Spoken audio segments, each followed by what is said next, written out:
Selamat malam Ibu. Izin membawakan diri kami dari kelompok 5 dari tugas studi Sarama tentang analisis percobaan elektromagnetik T. Kian hari Ibu memberikan kami semua sebuah tugas besar untuk menganalisis video Instagram Reels yang Ibu telah bagikan. Dan dari kami menambahkan video mengenai elektromagnetik T tersebut. Pertama dulu izin memperkenalkan diri. Dari kami ada ketua kami, Darul Hamam Nurfiadi, ada Muhammad Rifani Rusidi atau panggilannya Ogi, ada saya, Bilmari Senturi, Muhammad Faiz Ali Pasha, dan Adika Erza Makwa. Pertama kita bisa lihat dulu videonya, yaitu dapat dilihat sebuah video yang mengatakan bahwa dengan setup seperti ini, dengan sebuah bisa dibilang pipa tembaga dan baterai dan magnet, bisa dibuat sebuah kereta yang bisa berjalan tanpa berhenti. Nah, mungkin bisa dibiarkan untuk selesai dulu. Setelah menyentuh kawat, rangkaian baterai dan magnet tampak bergerak sendiri dengan menyusuri gulungan tembaga tanpa adanya dorongan berdua. Gerakan tersebut menyerupai kereta kecil yang melaju dalam rel menuju tabung, sehingga percobaan ini disebut electromagnetic train. Dapat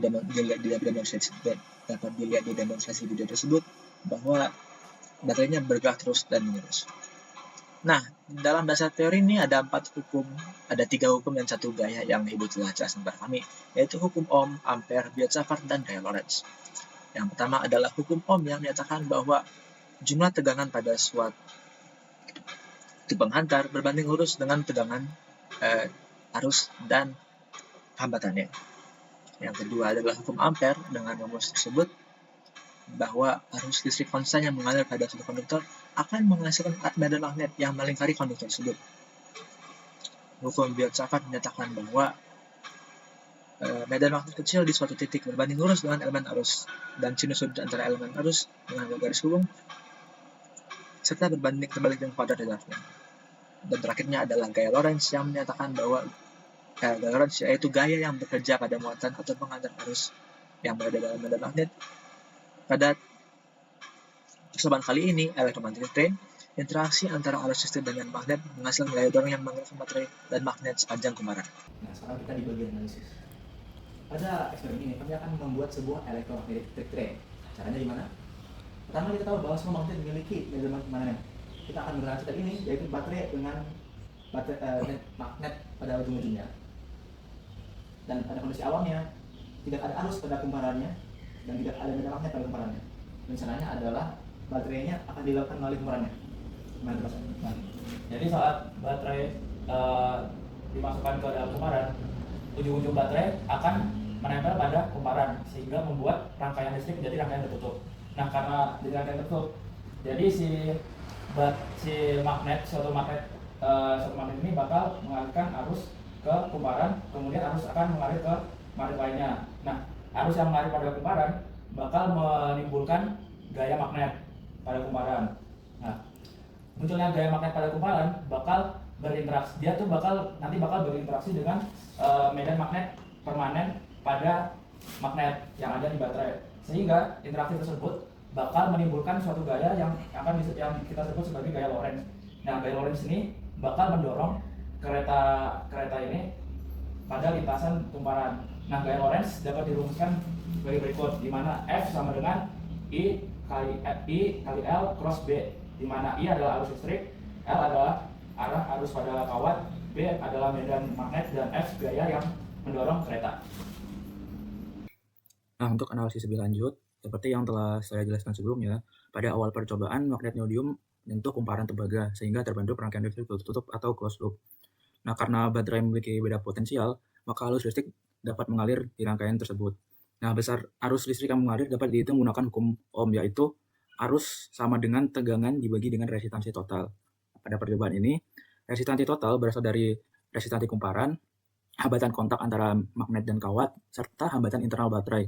Setelah arus mulai mengalir, energi listrik dari baterai akan menjadi sumber energi proses elektromagnetik yang menyebabkan kereta bergerak. Nah, setelah arus mengalir pada kumparan, arus tersebut akan menghasilkan medan magnet. Fenomena ini dijelaskan oleh hukum Ampere. Karena kawat dibentuk menjadi banyak lilitan, medan magnet dari setiap lilitan akan saling memperkuat sehingga kumparan bertindak seperti sebuah elektromagnetik atau solenoide. Nah, arah medan magnet kumparan dapat ditentukan menggunakan kaidah tahan kanan, Jika jari-jari mengikuti arah arus pada lilitan, maka ibu jari akan menunjukkan medan magnet di dalam kumparan. Nah, dengan demikian arus listrik yang berasal dari baterai mengubah kumparan tembaga menjadi elektromagnet yang memiliki kutub utara dan kutub selatan. Nah, untuk hukum Biot-Savart menjelaskan secara lebih mendasar bagaimana medan magnet pada kumparan terbentuk. Menurut hukum ini, setiap elemen kecil kawat yang dialiri arus akan menghasilkan kontribusi medan magnet di sekitarnya. Besarnya kontribusi medan magnet bergantung pada besar arus, jarak pengamatan, dan orientasi elemen kawat terhadap titik yang diamati. Jika kontribusi medan magnet dari seluruh bagian lilitan dijumlahkan, maka akan diperoleh medan magnet total pada kumparan. Oleh karena itu, hukum Biot-Savart dapat dianggap sebagai dasar teoritis yang menjelaskan mengapa hukum Ampere menghasilkan medan magnet pada kumparan. Nah, singkatnya, hukum Ampere memberikan gambaran medan magnet secara makroskopik, sedangkan hukum Biot-Savart menjelaskan asal-usul medan magnet tersebut setiap bagian kawat pada setiap bagian kawat yang dialiri arus listrik. Selanjutnya kita akan bahas bagaimana kereta baterai magnet ini dapat bergerak di sepanjang kumparan kawat. Fenomena ini dapat dijelaskan dari dua sudut pandang yang berbeda, yaitu dari sudut pandang gaya Lorentz pada arus yang mengalir di kawat, dan dari sudut pandang interaksi antara medan magnet neodymium dengan medan magnet yang dihasilkan oleh kumparan. Kedua cara pandang ini sebenarnya menjelaskan fenomena elektromagnetik yang sama. Pertama, kita akan meninjau dari sudut pandang gaya Lorentz. Ketika magnet dan baterai menyentuh kumparan, rangkaian listrik menjadi closed loop, tertutup sehingga arus dapat mengalir dari kutub positif baterai melalui kumparan, kemudian kembali lagi ke kutub negatif baterai. Karena terdapat arus yang mengalir pada kawat dan di sekitar kawat terdapat medan magnet dari magnet neodymium, maka akan timbul gaya Lorentz pada elemen-elemen kawat. Sesuai persamaan gaya Lorentz, arah gaya akan selalu tegak lurus terhadap arah arus dan juga tegak lurus terhadap medan magnet. Jika ditinjau pada seluruh bagian kumparan yang berinteraksi dengan medan magnet, akan muncul gaya magnetik yang arahnya searah dengan sumbu kumparan. Selanjutnya, jika kita tinjau dari sudut pandang medan magnet kumparan dan medan magnet dari neodymium, ketika arus mengalir pada lilitan kawat, kumparan akan menghasilkan medan magnet seperti sebuah solenoida, yaitu sebuah kumparan. Arah medan magnet ini dapat ditentukan menggunakan kaidah tangan kanan sesuai hukum Ampere. Dengan demikian, kumparan akan bertindak seperti elektromagnet yang memiliki kutub utara dan kutub selatan. Medan magnet yang dihasilkan kumparan kemudian akan berinteraksi dengan medan magnet permanen dari magnet neodymium. Interaksi inilah yang akan menghasilkan gaya sepanjang sumbu kumparan sehingga kereta terdorong ke satu arah. Pada konfigurasi yang ditunjukkan ini, resultan gaya tersebut mengarah ke kanan sehingga kereta bergerak ke arah kanan. Konfigurasi kutub magnet pada kedua ujung baterai juga sangat penting. Kedua magnet harus dipasang dengan orientasi kutub yang sama agar interaksi elektromagnetik menghasilkan gaya resultan ke satu arah secara konsisten. Jika orientasi magnet diubah, arah gerak kereta juga dapat berubah. Dengan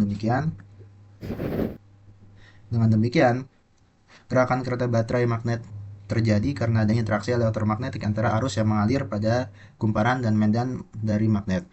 Gerakan kereta akan terus bergerak selama arus masih mengalir dan gaya Lorentz terus bekerja.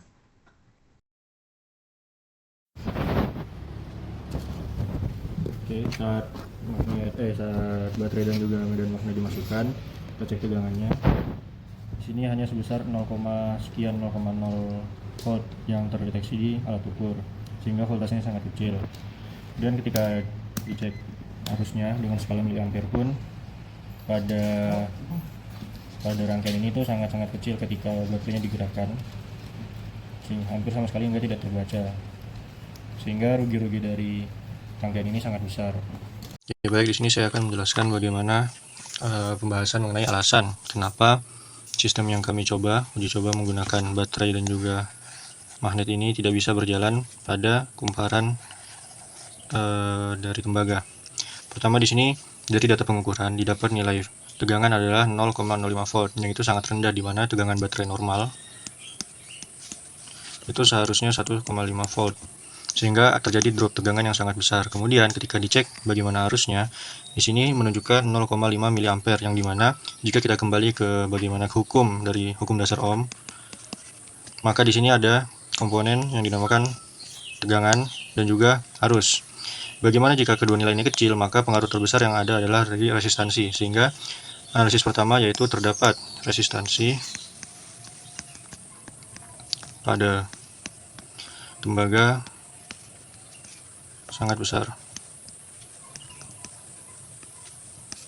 sehingga dapat menahan bagaimana yang seharusnya tegangan yang dikeluarkan oleh baterai tersebut 1,5 volt, tetapi terresis atau tertahan dengan resistansi dalam dari kumparan sebesar yang sangat-sangat besar nilainya.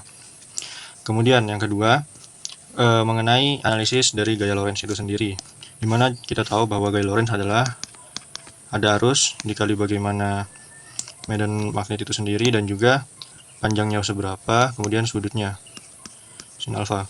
Nah, di sini komponen arusnya ini sangat kecil, bahkan dalam satuan miliampere. Sehingga jika kita analisis di gaya Lorentz ini, gaya Lorentz-nya pun tidak kuat untuk menggerakkan sebuah beban baterai dalam kumparan tembaga tersebut. Sehingga memang alasan pertama sistem ini belum bisa bekerja dengan baik adalah resistansi kumparan tembaga besar. Kemudian gara-gara resistansinya besar, gaya Lorentz tidak cukup.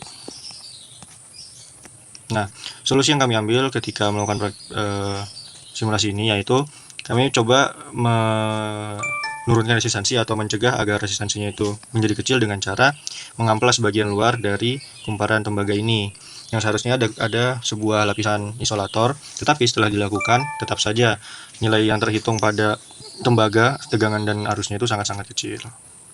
Nah, dari semua itu ada beberapa kesimpulan yang bisa ditarik, yaitu electromagnetic trend itu sebenarnya mungkin terjadi. Konsep yang digunakan memang dapat dijelaskan oleh fisika, medan listrik, dan magnet. Dan selain itu konsep itu emang diimplementasikan seperti kereta maglev. Prinsip fisika yang terjadi adalah hukum Ohm, Ampere, gaya Lorentz, dan Biochapart. Secara praktis digunakan agar dapat lanjut terus. Namun di eksperimen kami terjadi sebuah kegagalan. Percobaan ini tidak dikarenakan menggunakan kawat yang tidak murni dan masih telah lapisi oleh isolator. Meskipun itu kami telah mencoba untuk menggunakan kertas amplas untuk menghilangkan isolatornya. Namun setelah itu meskipun membaik, konduktansinya tidak cukup untuk menjadikan sebuah electromagnetic trend. Selain itu dimensi lilitannya juga kurang sesuai, sehingga permukaan kontak antara magnet dan kawat sangat kecil, sehingga tidak ada gaya Lorentz yang cukup untuk menggerakkan kereta baterai. Terima kasih Ibu. Sampai jumpa.